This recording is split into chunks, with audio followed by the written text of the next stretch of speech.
No te rānei I huake ai te marae o te pueia I ona kuaha ki te hunga kāinga kore. Ko te ingoa o tēnei kaupapa a rātau ko mana ki tangata, ko te whāinga kia whakaruru hau I te hunga kāinga kore mo etahi wiki ki te tuanui, te kai me etahi kōwhiringa ahu whakamua. Anei rā, a Peata Melbourne. Kai muri I te pae o tēnei marae, tētahi whānau kua whai oranga I raro I ngā parirau o te puia. 5 of us in the car last night. It was pretty cramped and thankfully not too cold. E ono wiki I tukuna ki aia e tōna kaireti whare ki te whakawātea I tōna kāinga.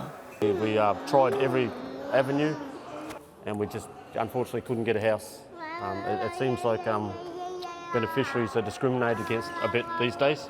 No te ata nei tai mai ai ia ki te puia. I tuku kai kia rāta ko tōna whānau e nā tūao. Me te mōhio he tāngata anō kai te haere mai. Toko whānau I tai mai I nā pōra ki tēnei marae o te puia ki te kimi tautoko. Kāri whakai kia whakaahuatia engari e rua anō ngā whānau ko tai mai no nā kua nei. No tēnei marae me te hapori o māngere ngā tūao. E mahi ana rātau I te ao, I te pō.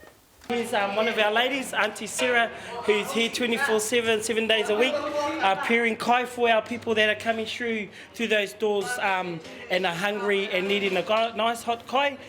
At the moment I'm on the phone to Portaloos and Porta Showers and getting some sponsorship from there if they can help us out. I whakare waina te kaupapa mana ki tangata e te marae o te puia, rātau ko te ratura papuri tangata mo te wā o Hotoke. He oi he rongoa mō ngā rātata noiho mo te wero nui kai te haere. Kei te mōhio mātou, ka mahi ana mātou I a mātou mahi, kei ko nā te oranga kei roto. Muri mai I tēnā mā wai hei ki ka hahoki. Ko tai mai hoki nā koha mai te hapori whānui, he parae ke te he pueru he kai hoki. Engari kai te kimi tautoko anō e nei tūao. You don't just become homeless overnight. Some of our whānau here fallen by the way for many reasons, and that's our focus, whānau. Engari e kore rātau e kasi nā tatau ki a wairā nei, me tō rātau tumanako ka haere tonu na mahi tautoko mai ngā ratona papori. Peata Melbourne, te karere.